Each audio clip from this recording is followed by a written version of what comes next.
My parents gave me up for adoption because they were still in high school when they had me. 24 years later, I found them. My mom had me when she was just 14, and I, 24M, was given up for adoption. Yeah, I know, crazy right? My parents told me about her growing up, and I still have the letter she wrote me, asking if they could give it to me when they deemed fit. It's crazy reading it sometimes and knowing it was a literal child who wrote it, saying she's sorry she couldn't be my mom but hopes I'm happy.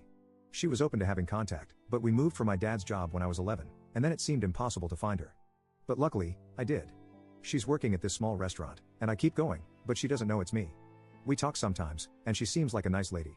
Sometimes when she says something like, "Do you want a refill, honey?" or uses another term like that, I want to tell her, and let her know that I'm right here. I don't know why it makes me nervous.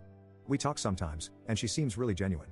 If it's not super busy, she's more open to talking about random stuff. I literally drive 2 hours to come eat at this place just to see her. And it's like she knows me already because I'm there once or twice a week for the past 3 months, so she always says hi with a big smile. But man, if only she knew. Update 1. Well, I did it. I told her, and yeah, it was pretty heavy. My heart was beating super fast the entire time. I waited for her to finish her shift and until they were done closing up the restaurant. After she finished closing up, she saw me waiting in the parking lot. We waved and said hi to each other, but then I told her there was something serious that she needed to know. First, I apologized for keeping it from her for so long. She didn't react until I actually pulled out her letter. Then she started bawling from there, screaming and crying at the same time, and I didn't even have to finish the whole "I'm your son" speech. She just saw it and knew. It was crazy. The next thing I know, she's hugging me instantly, but then she pulled back and asked if it's okay to hug me. Of course it is, and we're just there hugging and crying in the parking lot. It hit her hard.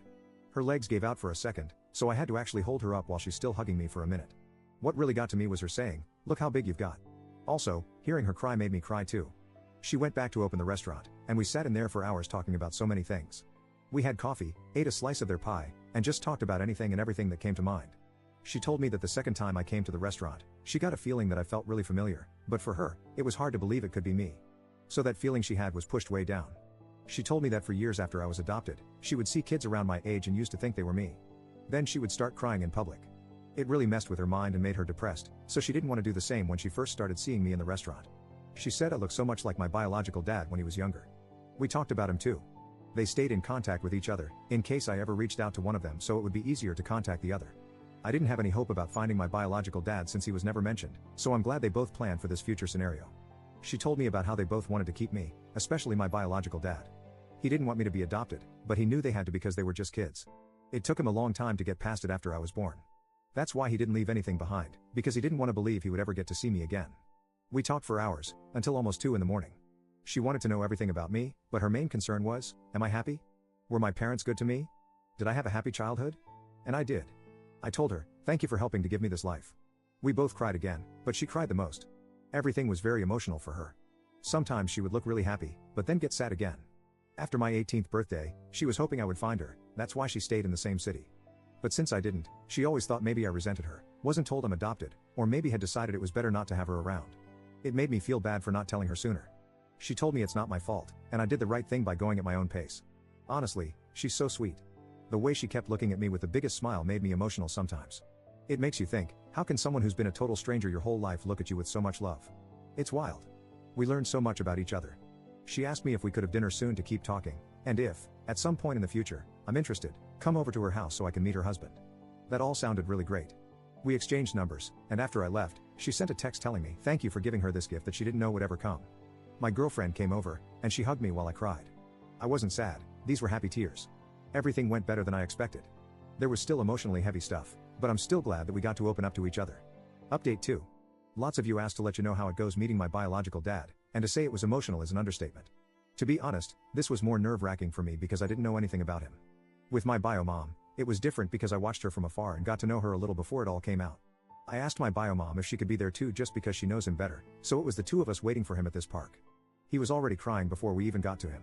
This guy is strong too, so he pulled me in for the biggest bear hug, and we were both crying. He told me he wants me to know that they loved me so much, and he loves me. I lost count of how many times he'd come back in for one more hug. This definitely got to him, and he kept saying, "Thank you God," a few times while looking at my face. Hearing him tell me how much they loved me even back then meant so much to me, and not gonna lie, that had me holding him tight too. I'm sure to everyone at the park, it was weird seeing 3 crying people. My bio dad said he cried so many times just driving over here, he didn't think he had any more tears until he saw us. When we were all sitting down, it hit me that my bio mom was not kidding when she said we look alike.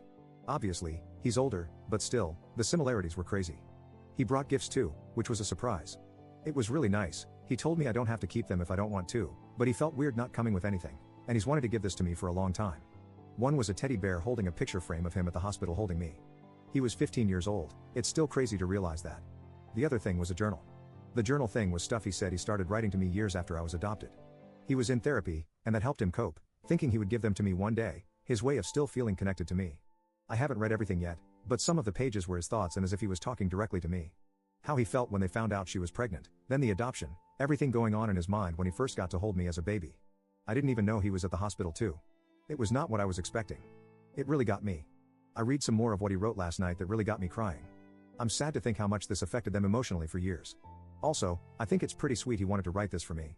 We talked about his own life, which was pretty hard, his struggles with home life and the feelings he had about giving me up. Then he wanted to know everything about me, basically with the same questions my bio mom had. I made sure they knew they made the right decision because my life was pretty great. He looked like he wanted to cry when he knew that because that's all they hoped for, and it was something he always wondered about for years.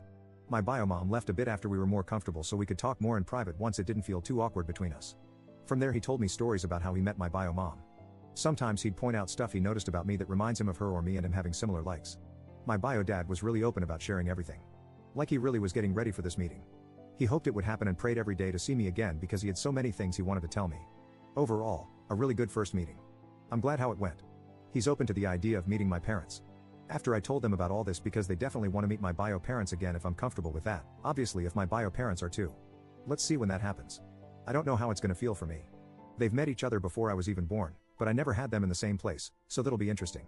Me and my parents met up yesterday to have breakfast so I could tell them everything. My mom was so happy about how it went. She actually cried too when I was telling them about both their reactions. My dad was proud because he knew how hard it was in the months after finding my bio mom and not really wanting to make contact yet. I'm really happy to have their support because it's hard not to feel guilty about wanting to know more about my bio parents. They gave me a really good life, so for a while, it felt like maybe to them I was showing that it wasn't good enough for me and I'd rather have my bio parents. But they told me many times they want me to do this for myself, and they know how much I love them. And I really do. Finding them and meeting them was hard, but it was so worth it to me. And seeing their reactions made it feel even more worth it. I still can't believe it sometimes.